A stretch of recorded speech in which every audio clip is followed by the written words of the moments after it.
It was fun. I love this sport. I gave it my all. It's fucking crazy. I had a blast, and thank you to all the fans and everyone. All right, folks, it's over. Anthony Joshua knocks out Jake Paul in the 6th round of their fight on Netflix. Style that would align with a ring that size, a negative style, as we mentioned.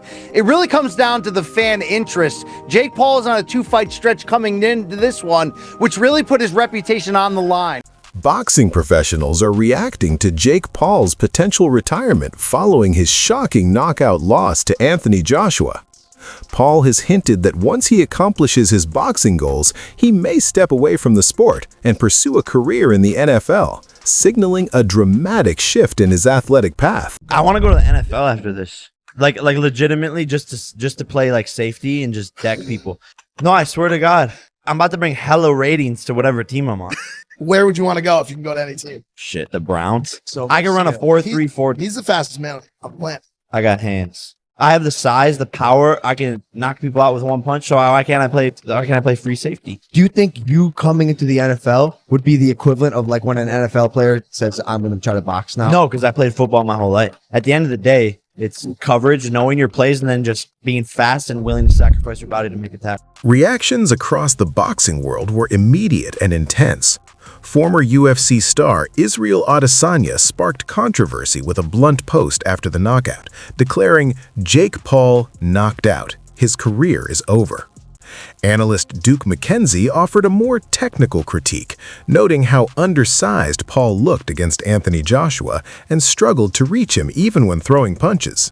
McKenzie warned that continuing to pursue such mismatches could be dangerous and ultimately harm Paul's credibility in boxing. Every time Jake Paul tried to throw a shot, he would lunge in, jump in, and because he was so short, he'd miss.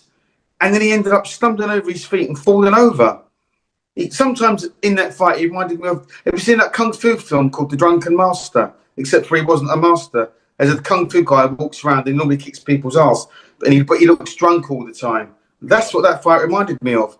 It was such a poor showing from Jake Paul. You know, I mean, it's a well-documented fact. There was a lot of money on the line.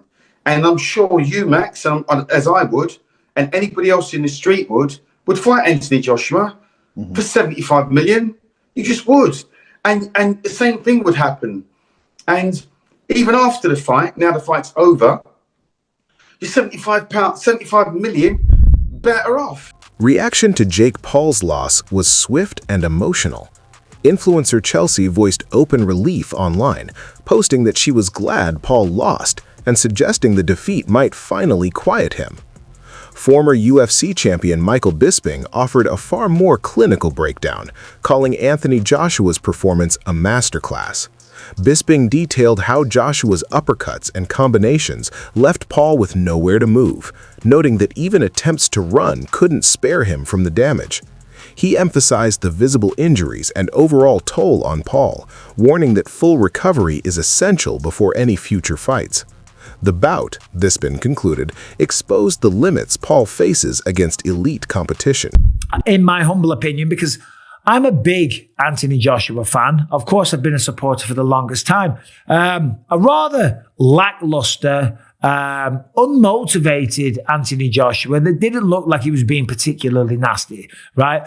A lot of the time he was out of range, and okay, it is hard to land a shot on someone that's backing up and moving away the whole time. And there was a lot of times where he had him in the corner and he could have thrown a shot. And sometimes he was telegraphing his shots. And anytime he did go in to throw a punch, as I said before, Jake Paul would shoot in and turn it into a wrestling match. And even when he wasn't shooting in, he was clinching a lot. This is boxing. It's not MMA, as we know. The referee should have done a much better job of getting in there and separating them much, much faster. As I say, it was the 6th round. I think it was the 4th round he got dropped twice. In the 5th round, he got through it. In the 6th round, caught him with the jab, then a glancing right hook. He goes down, and that was that. That was all she wrote, right? I did a live. There was about 9,000 people watching at one point. Nobody was particularly enjoying the matchup. Listen, okay? I respect both men. I respect anyone really that steps into the ring, okay? And certainly going up against Anthony Joshua, that was a tall task, okay? You know, metaphorically and figuratively, right? It was a tall task. It was a big job. It was a tough opponent. It was a mismatch, and it was, right? Jake Paul never worried Anthony Joshua once. He never rung his bell. He never caused any damage. He never had him worried. He never did anything. It wasn't a fight. It was a display of how long can Jake Paul last? Can he run away long enough for it to be credible? Reactions continued to escalate after reports of Jake Paul's injuries surfaced. Cabarro's finest claimed Paul was taken to the hospital with a suspected broken jaw, suggesting the damage was severe enough to force an early retirement. Sean Jones offered a stark assessment of the fight's authenticity, stressing that it was clearly neither staged nor scripted.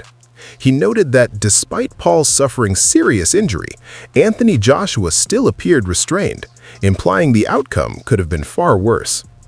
Jones emphasized that the bout exposed the brutal reality of stepping up against a world-class heavyweight, underscoring both the legitimacy of the contest and the serious risks Paul faced. We go for all those people who were fully convinced that this fight was 100% rigged. Like, people said that this is a clown show, and they said this is rigged, this is scripted. Okay, so now Joshua's won. What are you going to say to that? So was it scripted that Joshua was going to win? You see this whole narrative about, oh, the fight's rigged, the fight's scripted. That's illegal to do, and Joshua is not going to tarnish his legacy by doing something like that. Would Jake Paul do something like that? Maybe so, yeah, but not someone like Joshua. Come on. Now, to be fair, 80% of that fight was looking a little bit dodgy. It was looking like Joshua wasn't throwing as much as he usually would. Jake Paul was landing on Joshua. He landed a really strong jab that knocked Joshua's head back. He landed a couple of decent overhand rights. In fact, Jake was kind of the first one who landed the biggest shots of the fight. But this is the thing, anyone who fights, even on like a low-level basis, or who just does some sparring, will understand that when you fight someone who has got nowhere near the skill level as you, sometimes it can be a little bit harder because they're awkward, they're doing stuff that you don't really expect. You know, sometimes when you fight beginners, it's a bloody nightmare. Just like, you know, awkward movements. You're like, what are they throwing? You don't expect certain shots to come that do come. And then you fight someone who's a little bit more traditionally sound with the fundamentals, and it's almost a little bit easier. And I think that's what we've seen here in this fight. AJ has had an easier time with some fighters who've got like 40 professional fights with 20 KOs on the record than he did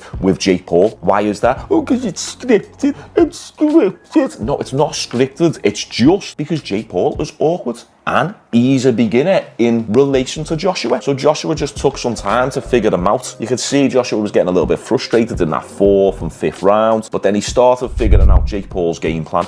Mir 7 Juan delivered a blunt warning after Jake Paul's defeat, urging him to walk away from boxing and suggesting fans had seen enough. Analyst Liam Goff offered a more serious assessment, cautioning that Paul's career is effectively on pause following the loss to Anthony Joshua. Goff pointed to the severity of Paul's injuries, including a broken jaw, noting that recovery will require significant time and focus. With multiple physical setbacks, Goff stressed that any plans to continue fighting must wait, emphasizing that this recovery period is critical for Paul's long-term health and future in professional sports. When he had that face-off with Tank Davis, he was looking at a guy who was, 5-6 inches shorter than him and probably 60-70 pounds lighter, right? So he was probably looking at that thinking, yeah, you're a legit boxer, yeah, you hit very hard, but look how much bigger I am to you. Contrast that to him looking up at Anthony Joshua and realizing, oh my God, look at the size of you in comparison to me. That's a bit different. And I think with Jake Paul, it really dawned on him what's going on. But Jake Paul has to keep face.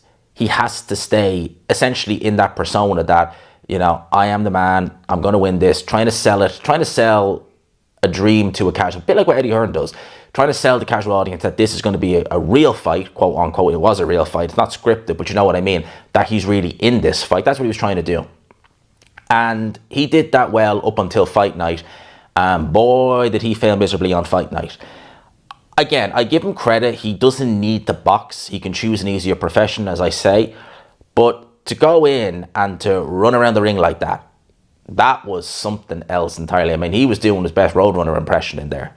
He was running around that ring from the minute that bell went. That was all he was trying to do.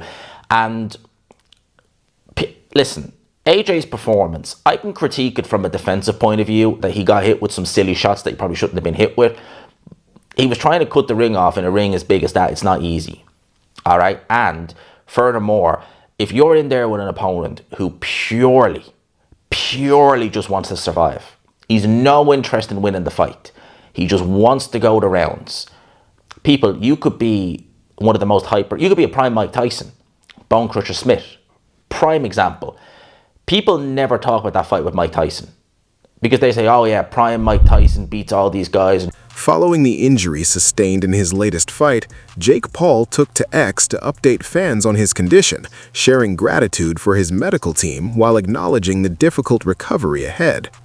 Just got out of surgery, everything went smoothly, Paul wrote, adding that he's dealing with significant pain and stiffness and will be on a liquid diet for the next week.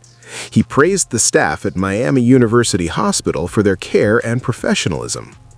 Commentator Wade also weighed in on Paul's future, suggesting that Jake's approach reflects the freedom of not defending titles, allowing him to focus on high-profile money fights instead. Wade speculated about potential matchups with stars like Canelo or even a quieter year ahead, while noting that a massive bout with Tyson Fury could loom if Paul fully commits.